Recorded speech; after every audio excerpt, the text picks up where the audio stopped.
Olá e sejam bem-vindos ao Me Conta Direito. Está começando mais um episódio do Me Conta Direito. Eu sou a Bibi Benini, sou mestre em Ciências Políticas aqui pela Universidade de Radboud e estou residindo na Holanda, em Arnhem. Olá, eu sou a Ana, sou advogada e eu atuo na área criminal e administrativa aqui em São Paulo. Bom, o tema de hoje é a utilização do sistema judiciário como arma de intimidação política ou arma de guerra política, também conhecido como lawfare. Esse tema entrou bastante em voga aqui no Brasil depois da deflagração da Lava Jato, mas vamos entender um pouquinho melhor como que ele surgiu. Bom, como sempre, a gente dá uma contextualizada histórica, né, no começo dos nossos episódios. Então, o lawfare foi primeiro categorizado, com um militar norte-americano chamado Charles Dunlap, em um artigo de 2001 que ele fez logo depois do incidente das Torres Gêmeas. E aí ele caracteriza lawfare como um mecanismo da utilização do direito para fins bélicos não tradicionais. E ele fez essa caracterização mais na verdade, como uma crítica da utilização dos tribunais de direitos humanos contra os Estados Unidos e Israel. E que, por então, assim nasceu a utilização do lawfare. Ele criticava... Ele nasceu da guerra mesmo, né? De um contexto militar. Exatamente. Ele imaginava que grupos vulneráveis, por exemplo, como os palestinos, isso na visão dele, queriam desafiar os impérios. Então, ele acreditava nessa guerra assimétrica, o que é bem interessante, porque ele acreditava que, na verdade, então, os Estados Unidos eram o alvo... Os Estados Unidos seria a vítima do lawfare. Exatamente. Mas depois, nesse artigo, o que é legal também falar, ele fala que não, que o lawfare também pode ser uma arma favorável para os Estados Unidos. O direito pode, então, ser utilizado como um substituto, assim, das armas convencionais. E aí ele fala, inclusive, que a vantagem é que é barato e que pode ser, de fato, legal, no sentido de legalidade da palavra. E depois o termo ganha um sentido mais social, assim, e mais crítico, político, e do jeito que você falou, Ana, nesse sentido mais de guerra mesmo, com o antropólogo John Kammeroff, e que troca um pouco esse sentido do lawfare, mais na ideia de que, na verdade, é a violência da lei para atingir comunidades mais frágeis. Então, é a arma dos poderosos, então o direito, né, o lawfare, para desempoderar comunidades, indivíduos, ou o que seja, que tenham um caráter um pouco mais frágil. Ele dá um exemplo das colônias da África, por exemplo. Então, os agentes do Estado que se organizam contra um suposto inimigo, que é criado essa ideia de inimigo, que esse inimigo, em alguma forma, em alguma instância, consiste um poder. Então, consiste uma ameaça, digamos assim. Exatamente. Constitui uma ameaça. E eu acho muito legal esse episódio, porque é exatamente o casamento de nós duas, né? Sim. É o casamento da política. Exatamente. É a ideia da política e a ideia do direito. Então eu acho muito, muito emblemático mesmo. E é um tema muito recente, né? O lawfare,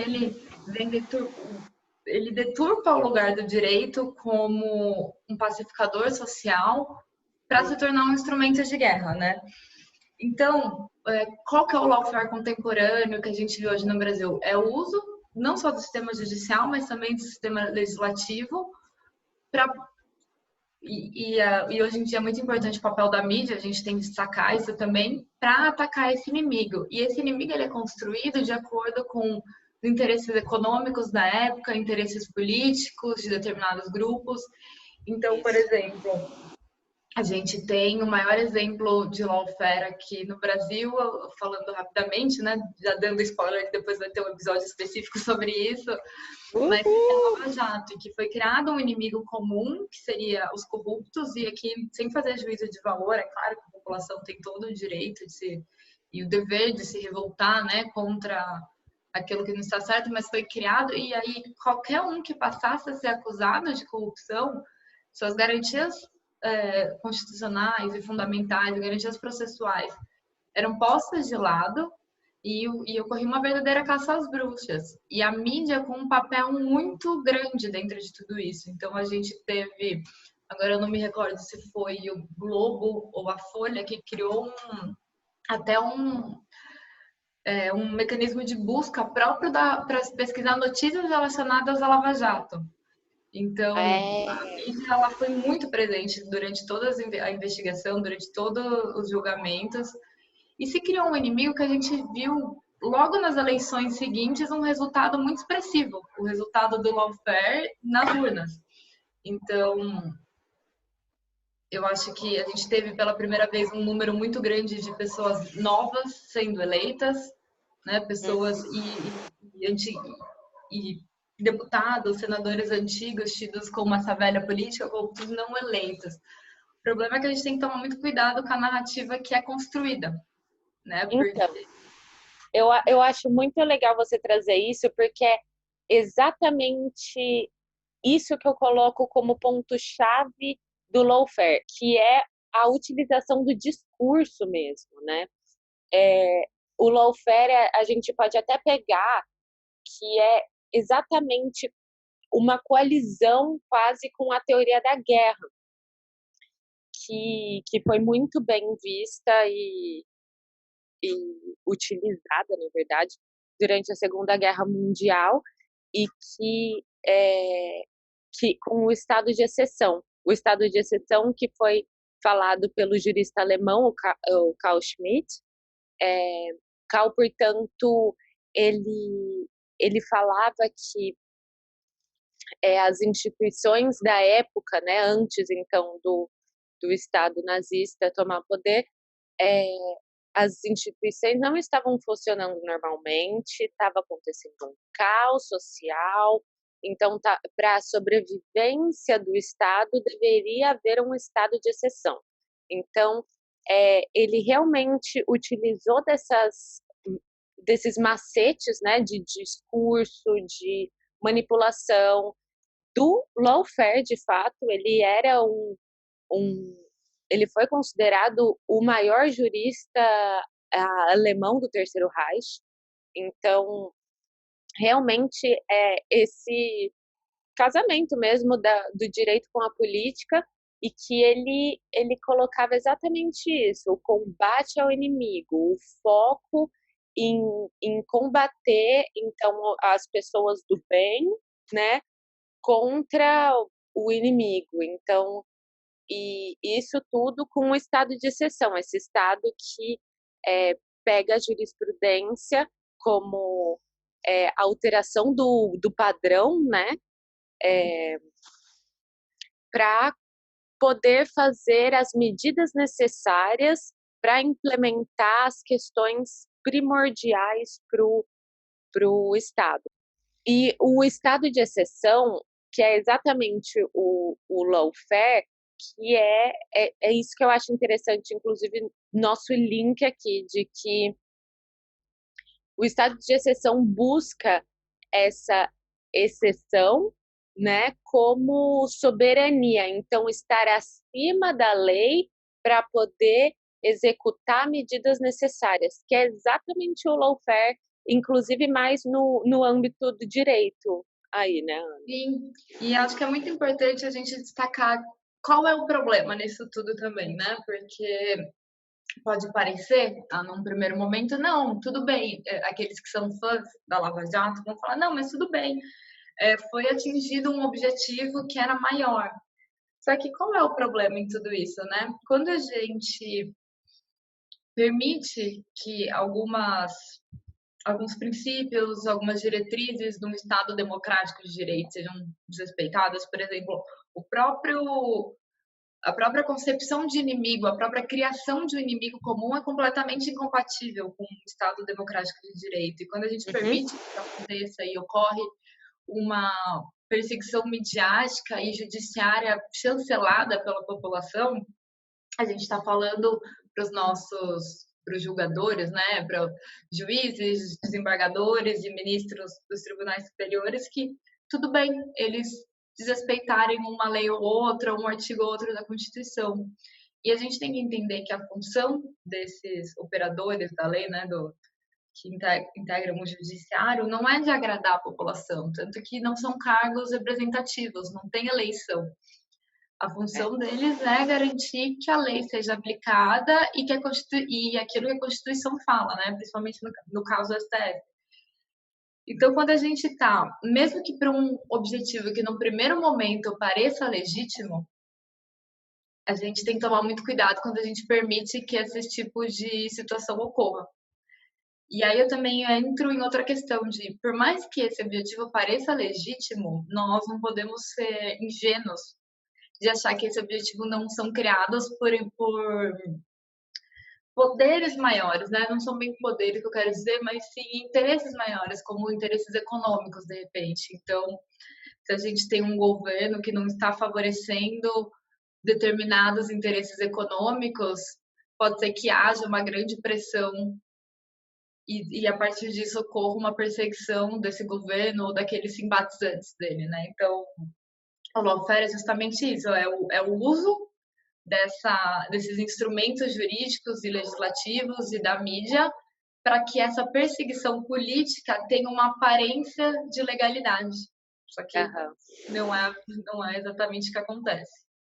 Exato. E eu estava pensando aqui, porque essa ideia de utilização do direito, assim, é, é completamente, me corrija se eu estiver errada, mas é, não faz sentido, né? Porque, assim, o direito, pelo menos em estado de direito democrático, eles estão para garantir direito à população em geral, em absoluto, total da população. E no caso do lawfare, é uma anulação de direito, né? Sim. Realmente é uma É uma construção assim perseguição, de, né? A exato, gente é pode uma ter essa seletividade também.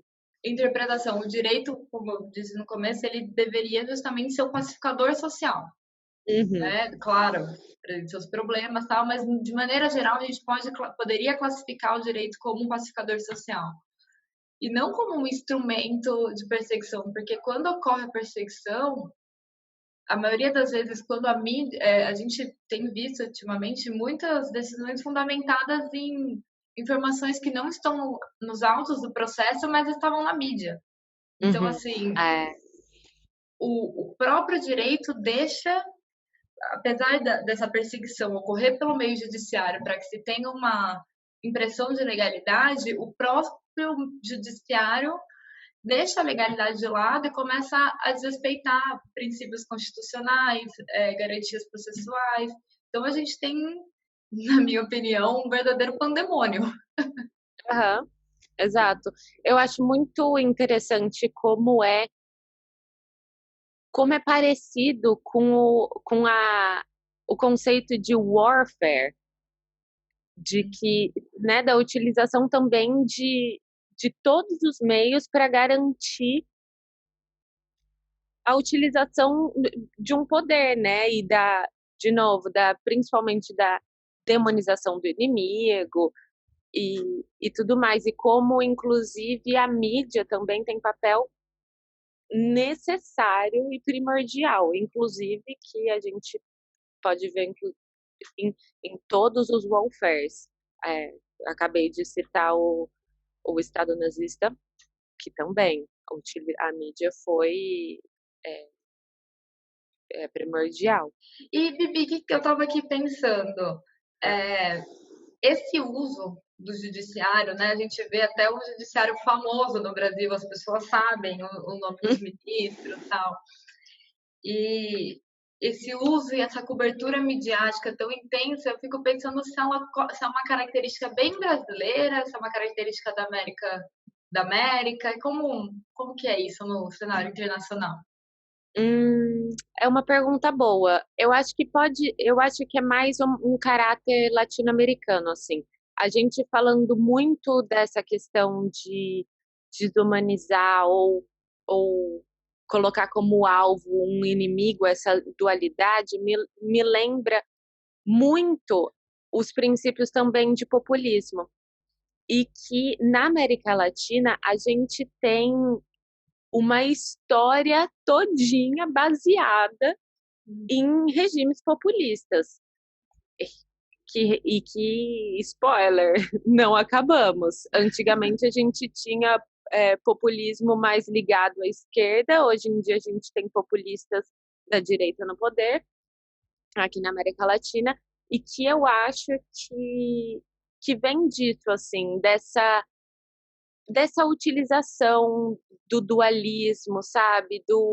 Dessa ideia, porque assim, o populismo é difícil de caracterizar, porque há muitas cores de populismo, mas a principal ideia é a caracterização de nós contra vocês.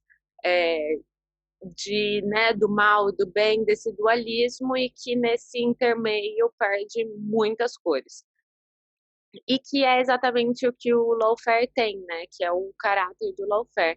Então eu acho que a gente, por ter esse histórico populista, assim, eu acho que isso pode agravar bem a situação de como a gente lida com o lawfare, dessa naturalização de dualismo, dessa naturalização de colocar a mídia como show, né? Como show político, o direito como show político. O entretenimento, né? O direito como exatamente, exatamente. Principalmente, eu acho que eu dizeria que o lawfare e o populismo têm muito em comum, é você apontar o dedo ou colocar uma coisa com um caráter super complexo, com uma solução super simplória, né? Desinformação, né? Porque assim, exatamente. Então eu acho que é interessante isso, de imaginar que o lawfare e também o populismo tem todas essas mazelas similares, sabe? Então eu acho que a América Latina, por ser o continente, por estarmos na região com a maior quantidade de populistas no mundo, eu acho que isso pode ter relação com o lawfare. E agora ouvindo você falar, eu pensei aqui que justamente acho que a conclusão do episódio é que o discurso político da criação de inimigo é muito eficaz. A gente pode ver isso por meio do resultado das últimas eleições. É muito eficaz, ele funciona. E o que tem se feito hoje é a usurpação do uso do judiciário para que ele faça parte desse discurso de construção de inimigo. Então, é muito interessante refletir sobre isso. A gente vai deixar na descrição do vídeo no YouTube algumas dicas de livros, de literatura. E a ideia é continuar com esse tema, fazer mais episódios sobre esse tema. Então, quem tiver alguma sugestão, alguma dúvida, alguma crítica, alguma ideia, dá um alô. Isso. Manda pra gente. E, bom, para esse episódio introdutório, acho que é isso. Então é isso, mas acho que ficou bem uma introdução com uma base bem forte aí pra gente dar continuidade nos outros episódios. Bom, então é isso. Até a próxima. Obrigada. Até semana que vem.